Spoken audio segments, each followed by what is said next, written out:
raha ny tranga faharoa kosa ny safidinareo esory i masin'andro anio ny anarana kristianina eo amin'ny FFKM ka mampiasa anarana hafa, ohatra fiombonany fiangonana mandala nentim-paharazana na zavatra tahaka izany.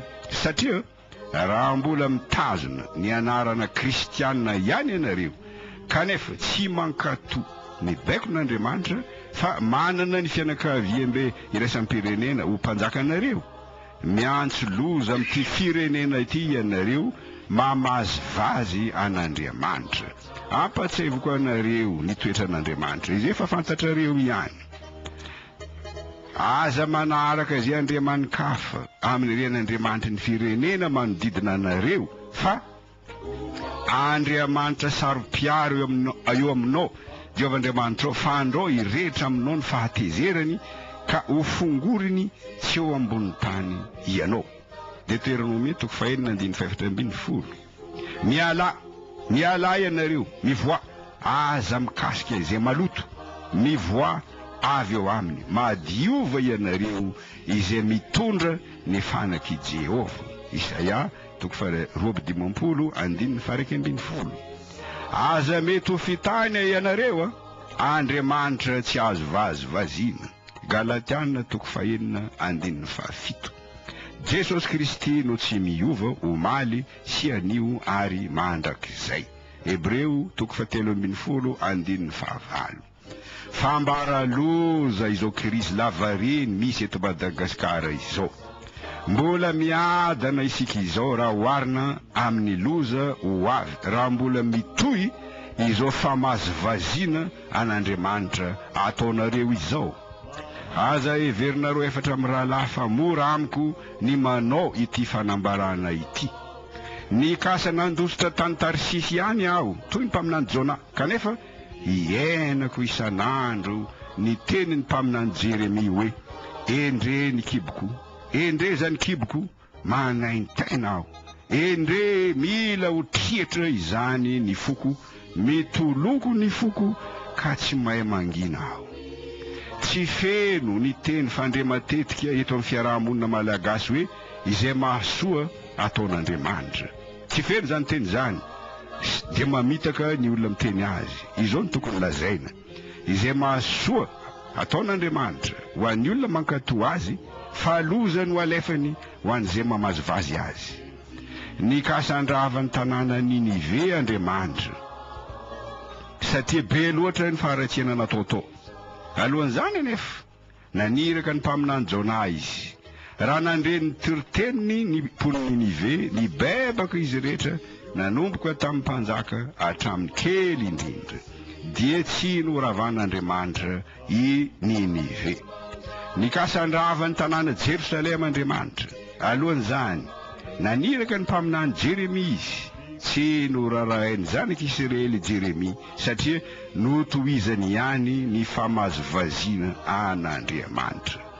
Na dia vahoaka an'Andriamanitra aza ny zanaky Israely, nandefasa ny loza sy antambo izy ireo tamin'ny taona 920 talohan'i Jesosy Kristy. Miaramila jentilisa babiloniana tsy mitsitsy no tarian'i Nebokadnezara no nalefa n'Andriamanitra tany Jerusalema. Tamin'izany rava Jerusalema, rava ny tempoly, naolana ny miaramila babiloniana ny vehivavy israeliana rehetra, lasa babo tany Babilona ny zanak'Israely sy ny fanaka masina tao amin'ny tempoly. Kanefa moa ny bebaka ihany ny zanak'Israely rehefa tany anam-baboana dia navelan'Andriamanitra nody tany Jerusalema izy ireo tamin'ny andron'ny Zerobabela, tamin'ny andron'ny Nehemisy, tamin'ny andron'ny Ezra, nanamboatra ny tanàna sy ny tempoly. Rehefa ny fandimby anefa ny andro sy ny taona, niverina tamin'ny famazivaziana an'Andriamanitra indray ireto zanak'Israely ireto, dia nandefa mpaminany indray Andriamanitra, ary mpaminany hafa noho ny hafa, satria ny zanany malalany mihitsy dia Jesosy Kristy. Kanefa indrisy sady tsy nihaino an' Jesosy ny mpitondra fivavahana, no nasainy no vonoiny Pontipilato solitaine ny fianakaviambe iraisam-pirenena tamin'izany i Jesosy nasaina natao teo amin'ny hazo fijaliana. Nilaza mihitsy azy ny mpitondra fivavahana tamin'ny andron'i Jesosy fa tsy manana mpanjaka izy ireo afa-tsy Kaisara. Dia nalefan'Andriamanitra nakany Jerosalema ny miaramila jentilisa Romanina tamin'ny 9 septambra tamin'ny taona 70. Nataony miaramila Romanina fairano ny tanàna Jerosalema dia olona amanetsiny no matiny kere tao. No ravan'ny Romanina tanteraka Jerosalema no fafazany sira eran'ny tanàna no ravany ny tempoly ka ny sisa ny angana tao amin'izany tempoly izany dia ny rindry ny fitomaniana mur de lamentation mbola ao Jerosalema hatramin'izao. Jiosy mahery ny ray tapitrisa no maty tao Jerosalema. 7,500 no babo dia namidiny Romanina ho andevo. Izao ny faniriako.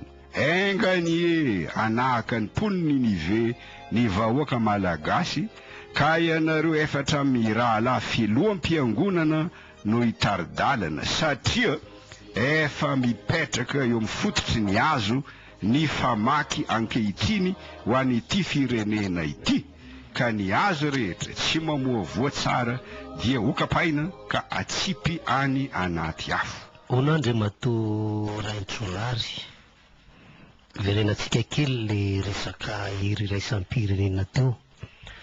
Le frantsay indray zao no tena voaresaka be mihitsy.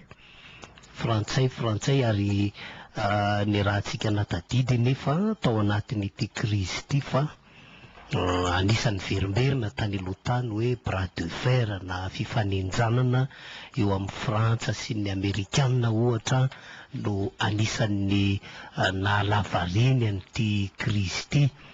Zany hoe misy hery hafa ihany zany eo ambadiky le ankoatran'ny frantsay amin'ny vondrona hafa raha tsy hiteny fotsiny tsika hoe nisy endreny karazana fikambanana samy hafa reny, vondrony Afrique, vondrony Européenne, ny JICM, ny COI, ny OIF, ny SADC, ny Amerikanina sy ny sisa ka raha tsy teny afa-tsy reto farantsika zao ny SADC sy ny Amerikanina azy raha tena dinihana Andriamatoa Raintsonary azo lazainy ihany hoe napidikizo ny ankolafy Ravalomanana satria samy nahita ny rehetra fa tany am-piandohana tao tenantenan'ny krizy tao dia tena nendany tanteraka tamin'Andriamatoa Ravalomanana ny SADC sy ny Amerikanina ary nagagany be sy ny maro ankona mihitsy ny filoha teo aloha Ravalomanana sy mipomba azy rehefa nomeny Roakim Trisanosy ny SADC lamosina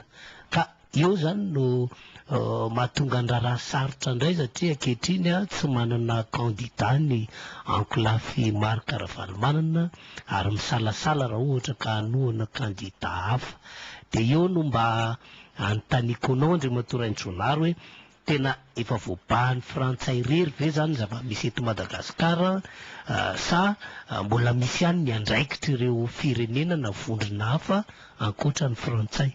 Misy ohatranao namana Ismail mikasika ny ankolafy Ravalomanana mampalahelo ity ankolafy ity. Raha miteny ankolafy Ravalomanana tsy ireo mpitarika na i Ravalomanana tenany no resako fa ny malagasy mpiray-tanindrazana lany andro teo ny malaolo-tsotra izany. Ity ankolafy Ravalomanana ity no very tanteraka izao satria tsy mety mahatsapa fa ny malagasy samy malagasy ihany no afaka mamaha olana satria mbola mitodika any amin'ny SADC foana ny filoha Ravalomanana tsy mety mahay mandray lesona. Sady tsy manana candidat ty ankolafy ity no mitsipahany troika ny fangatany ampiemotra ny fifidianana. Dia tsy mitovy hevitra ny mpitolona ao amin'izany ankolafy zany ankehitriny. Misy tianoana ny Dr Robinson. Ny mpitolona sasany tsotra kosa nilaza fa tsy anoana na iza ireo amin'ireo candidat 3 ireo fa ny teny filoha Ravalomanana ihany no andrasany. Marina fa tsy ny frantsay ihany no anakorontana eto na izany aza. Ny frantsay no mitana ny toerana voalohany, zany hoe lokomotive mpanakorontana, satria zanany daholo ny COI, ny OIF sy ny JICM.